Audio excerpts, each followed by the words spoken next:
자, it doesn't mean, 그건 뜻하진 않습니다. That the 푸조 essay is invulnerable or immortal. 그랬어요. 푸조 에세이가 invulnerable이라는 것은 상하지 않는, 죽지 않는, 공격할 수 없는, 이겨낼 수 없는, 반박할 수 없는 이런 의미들이 invulnerable이야. 우리가 vulnerable이 영향받기 쉬운 애 뜻이잖아. 그러니까 그 말 뜻이 많으니까 더욱더 쉽게 한 번 더 얘기를 해주는 거지. immortal.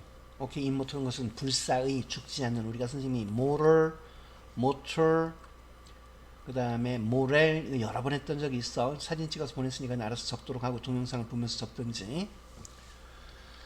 If a judge were to mandate, 만약에 판사가 뭐뭐 한다면 가정법의 what죠. mandate the dissolution of the company. mandate라는 것은 명령하다, 지시하다 이런 말이 돼. 동사일 때 그렇고 또 이제 권한을 주다 의미도 있고. 그래서 mandate라는 말이 명사일 때는 권한 등등등 지시, 위임, 통치권 등등의 의미가 있으니까 그건 알아두도록 하고. dissolution이라는 것은 해체를 얘기하는 겁니다. 여기 보면 결혼생활의 파경, 사업상 관계 등의 해소, 의원의 해산, 해체 이런 걸 얘기하는 거야. 기관 등의 해체, 소멸, 사라짐 이런 겁니다. 즉 판사가 회사의 해체를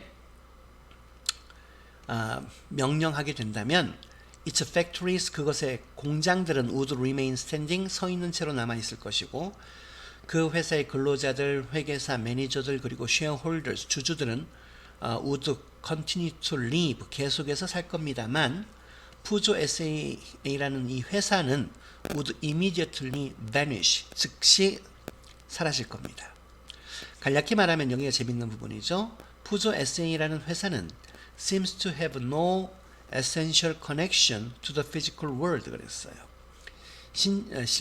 실제적, 그러니까 물리적인 세계와는 어떤 근본적인 연관성을 갖고 있지 않은 것처럼 보입니다. Does it really exist? 그게 정말로 존재하는가?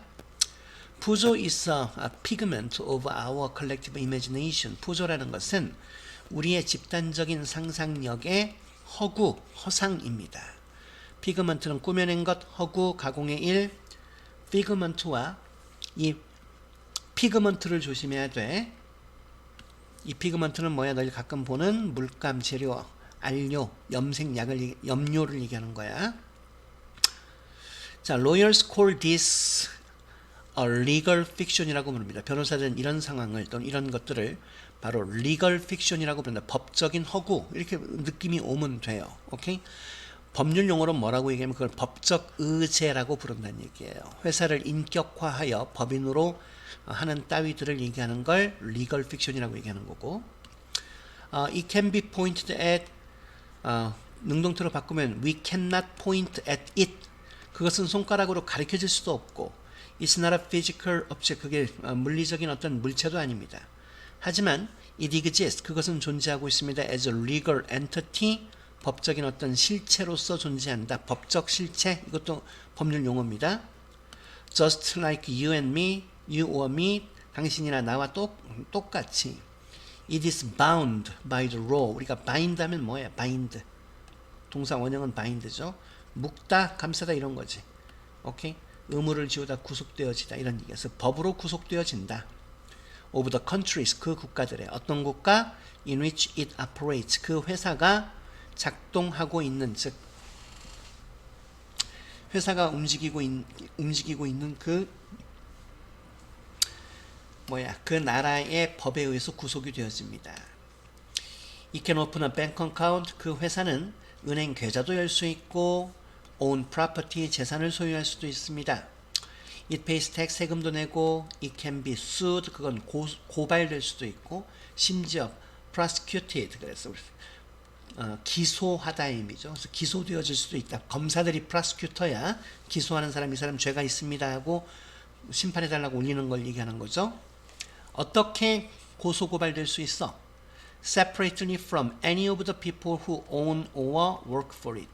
그 회사를 위해서, 즉 회사에서 일을 하거나 그 회사를 소유한 사람들, 어떤 사람들과도 분리되어서 그 회사만 따로 고소되거나 기소될 수가 있다 이 얘기야.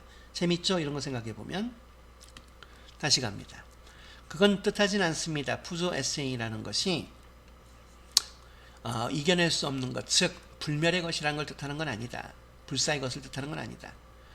만약에 어떤 판사가 그 회사의 해체를 명하게 된다면 그 공장들은 서 있는 채로 남아 있을 것이고 근로자나 회사나 회계사, 매니저 그리고 주주들은 계속 살아갈 겁니다만 푸조 에세이라는 곳은 즉각적으로 사라질 거예요. 간략히 말하면 푸조 에세이는 어떠한 근본적인 연관성도 갖고 있지 않습니다. 실제적인 세계, 물리적 세계와는.